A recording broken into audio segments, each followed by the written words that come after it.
Ilang po nagpakilalang watcher, Manila Mayor-elect Joseph Estrada nagpunta sa kanyang bahay para maningil ng kulang umanong bayad sa kanilang serbisyo nitong eleksyon. Pero ayon kay Estrada, posibleng mga pakawala raw ng kanyang kalaban ang mga sumugod sa kanyang bahay.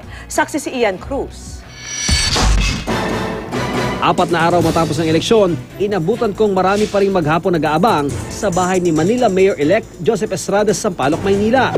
Isa sa kanila, si Lola Virginia, na poll watcher daw ni Estrada sa District 2 sa Tondo. 1,000 piso lang daw kasi ang natanggap niyang bayad mula sa coordinator ni Estrada, imbes na ang ipinangako mo nung 1,500 piso. Nandun talaga yun. Binayaran na ni Erap sa mga staff niya, pero sa amin wala pa nakakarating na 500. Pinababalik-balik kami. Kung ang iba, naniningil ng bayad sa trabaho raw nila para kay Estrada nitong eleksyon, may iba namang nagpunta rito para lang humingi ng tulong. Gusto niyo ba hingi ng balato? Parang ganun. Ganun na nga. Diretso. Oo. Magkano po hinihingi niyo sa kanya?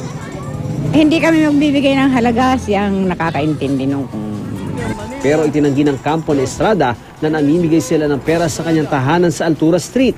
Posibleng may nagpakalat na naman daw ng maling impormasyon. Yung mga pakawala yun ng mga kalanggang hindi ako tinipigilan. Bukod pa sa mga nakaabang, may 100 pamilyang noong nakaraang Agosto pa nagtayo ng mga barong-barong sa Manga Street, sa gilid lang ng bahay ni Estrada. Na-demolish daw ang kanilang mga tahanan, kaya naghihintay rin sila ng tulong mula kay Estrada. Sabi niya naman po sa amin, pag nakaupo daw siya, uunahin niya kami rito. Kaya naman mahigpit ang pagmamonitor ng mga opisyal ng Barangay 581 sa bahay ni Estrada, bukod pa sa regular daw na paglilinis sa lugar. Talagang dapat lang talaga na malinis yung aming barangay kasi dito siya nakatira eh. So talagang hindi siya nawawala ng bisita. Wala pang tugon ng kampo ni Estrada kaugnay sa hinihinging tulong ng mga informal settler sa Manga Street.